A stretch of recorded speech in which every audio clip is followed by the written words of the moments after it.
Now, some of you might not know that Nick and Aubrey met in the summer of 2013 as next-door neighbors while living in Reno. Her brother and sister-in-law, John and Kim, met almost the exact same way. Now, their apartment complex was on a hill with lots of open space. So Nick would take his dog Zealand out every night to get some exercise, and she noticed them and thought that Nick was cute. So Aubrey would often make her way outside hoping to meet him, and one day it happened. Zealand ran right up to her and under Aubrey's legs to say hello. His 120-pound German Shepherd was their matchmaker. Well, after chatting for a bit, she offered to watch Zealand and gave Nick her phone number. So he began to text Aubrey whenever he and Zealand were outside so she could meet up to hang out. They got to know each other while stargazing and talking about life. She was so impressed that he already had a degree and was studying to get into optometry school, but she was in veterinary school at the time and in nursing school today. They had lots in common. So 3 weeks later, Nick cooked her dinner, and she vividly remembers the toasted ravioli and green beans. And they have cooked so many different recipes together since. Now, they shared their first kiss the following week, but then Aubrey moved away so she could be closer to veterinary school.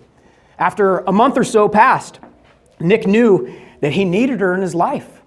So after going bowling with friends, he asked Aubrey to be his girlfriend, and they started the next chapter of their lives. Now, some of you might not know Nick grew up surrounded by die-hard Denver Broncos fans, and with ties to Massachusetts, Aubrey's family sides with the Patriots.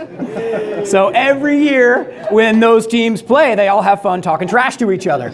And in 2015, it was a great year for Broncos fans. They not only won the Super Bowl, but they beat the Patriots twice. Aubrey was so happy for Nick and couldn't wait to let her parents have it.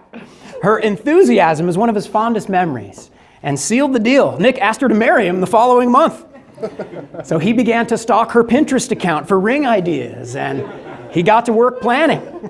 Now, Nick's parents were in town, and they all went out a couple days before Christmas for dinner to a place called Soul Mexican Cantina that they really love. And Nick purposely passed the parking garage so that he could walk her past a lit-up Christmas tree. And Aubrey said, "We've seen the lights, I'm starving," but he led her over to the tree anyway. Well, Nick pulled her in so his folks could snap a photo, and that's when he dropped down to one knee with her ring in his hand.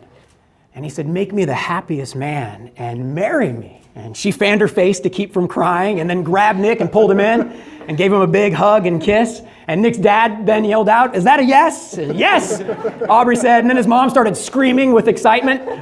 Now, Aubrey forgot that she was starving and spent most of their time at dinner just staring at the ring on her hand.